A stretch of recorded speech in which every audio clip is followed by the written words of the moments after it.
Mr. President, last week at the United Nations, you stood before the world and you correctly took credit for aiding in the end of 7 wars: India and Pakistan, Armenia and Azerbaijan, Serbia and Kosovo, Israel and Iran, Egypt and Ethiopia, Cambodia and Thailand, and Congo and Rwanda.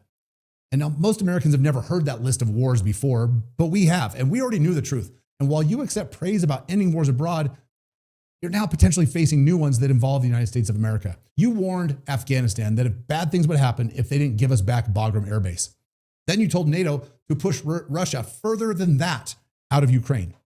These aren't distant hypotheticals. These are today's headlines. And every time Americans hear Ukraine or Afghanistan, they're going to remember what you said and how far it strays from the America First principles that you ran on. This is not peace. This is not America First. This is empire, and this is the swamp.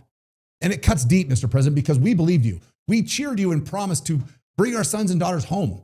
And now you're threatening to send them back into the meat grinder. Look around you.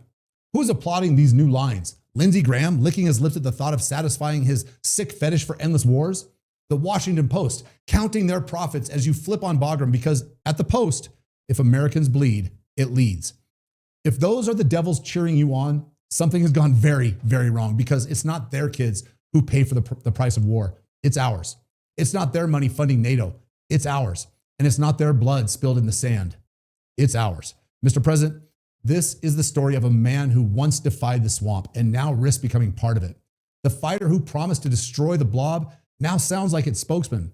These are the sick fantasies of the very establishment parasites who tried to destroy you financially, professionally, and reputationally for over a decade. These are the fantasies of the people who tried to kill you. But here's the reminder.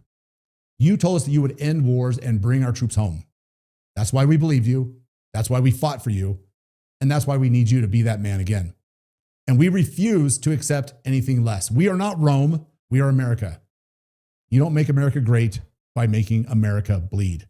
Mr. President, bring our troops home and keep them here. Because if America First doesn't mean peace, then it means nothing at all.